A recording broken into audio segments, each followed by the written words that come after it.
Hey, what's up, everybody? This is BMS. And now, being inspired by Fresno's Back to the Future Let's Play, I figured I'd throw in some fan content or whatever it is you want to call it. However, being the thrill-seeking, challenge-loving bastard that you all know me for, I figured that I'd one-up his ass. So while he's playing Back to the Future Part 2, that's right, this is Let's Play for a Day, Back to the Future Part 3. But before we get started, allow me to endow you with some knowledge of the Back to the Future game saga. In the beginning, there was the Word, and shortly after, the Nintendo Entertainment System.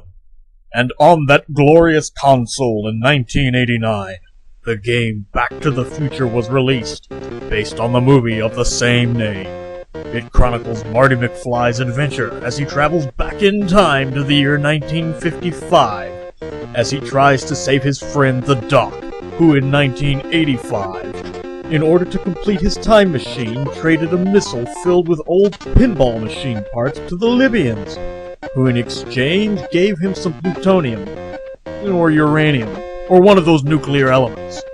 Upon learning that they had been duped, the Libyans tracked the Doc down and terminated him with extreme prejudice using the greatest combat vehicle of the time. That's right, the VW Hippie Van. Holy shit! Now the game featured a very paperboyish style of gameplay, and today is widely renowned as one of the shittier games for that console. Then later, in 1990, Back to the Future Parts 2 and 3 were released for the NES, and took on a different approach to the series altogether, adding 2D side-scrolling levels, and even the ability to travel through time.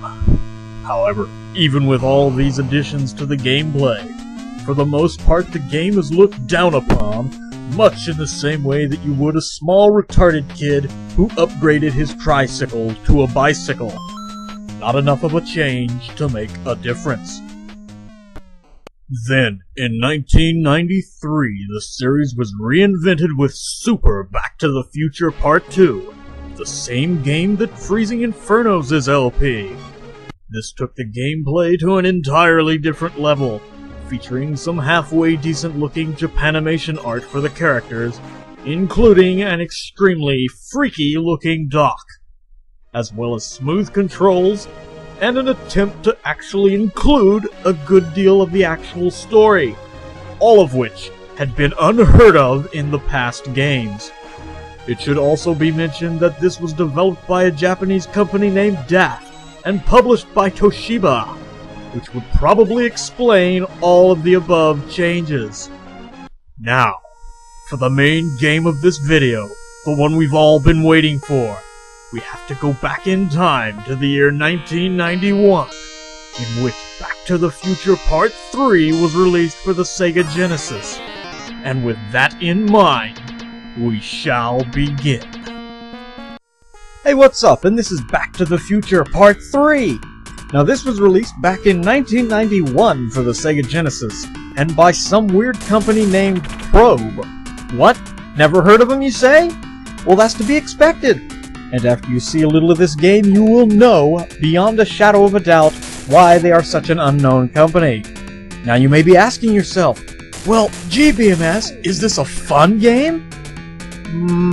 Well, that really depends on what your definition of fun is. For the most part, unless you're a sick, twisted, sadistic bastard who actually enjoys getting fucked up the ass, then no, you're probably not going to like this game, since it's about as fun as dropping the soap in a prison shower. Now for a little bit about the game. Wondering just where the opening cutscene explaining the plot is? Well, there is none. You see, this game, like its predecessors, were designed around one single thing, and that thing is this. Plot? We don't need no fucking plot. You want a plot? Go watch the fucking movie. And thus, we are treated by a simple picture of the Doc, who appears to be tripping balls, and Marty, who seems to have developed a bit of an underbite, stating that they need to go save Clara from falling into a giant fucking canyon. And thus, our first mission as Doc is to catch up with Clara. Clara, whatever. It doesn't matter. Now, I won't be showing any of the other stages, which there are only 4 by the way, but not for the reason you would think. You see, it's not because of time restrictions, recording issues, or any of that jazz. It's simply because I can't beat the first fucking level.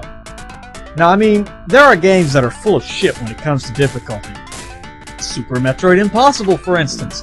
The fucking devil hack of Super Metroid. The difficulty for that game is full of shit. Ultraman on hard mode, where the bosses do nothing but spam the piss out of you. That's full of shit. But this fucking masterpiece, this is what's known as being stunningly full of shit. Alright, so, full of shit reason number 1. No, wait! Before you even try, there is no reason to check and see if you're wearing sunglasses. The game is just that dark. Why, you ask? Who knows? We're talking about a game made by a company named Probe, for crying out loud. Full of shit reason number 2. You have unlimited lives. I know, bonus. Party, right? Wrong! Because you see, about 2 minutes into the first level, you're going to be wishing that they would run out so you could end the game proper. But no! The game just keeps dragging you back for more. Over and over again. Full of shit reason number 3. I don't remember the Doc having to jump over numerous canyons, fighting off bandits, while trying to rescue Clara in the movie.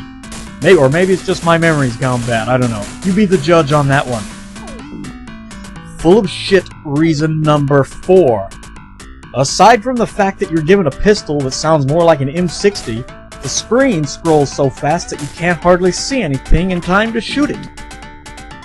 Full of shit reason number 5. There is so much shit in this game that will knock you off your horse and make the poor Doc do more fucking barrel rolls than I can even count. I mean, let's put it this way. Peppy would be proud. I mean, there's boxes, barrels, logs, canyons, like 3 different kinds of birds, and even fucking tumbleweeds. Just how the fuck does a tumbleweed knock somebody off their horse anyway? I mean, fuck damn it. Not to mention you'll get the occasional asshole that'll come up from the rear and try and shoot you. I mean, holy shit, it's like, fuck damn it, dude. Knock that shit off, can't you see we're trying to save a bitch? Oh, damn, man, that's all I can fucking stand of this game already. Just 3 minutes in and I'm already burnt out on it, man. So Fresno, this is to you, brother. You picked the only good game in the entire series.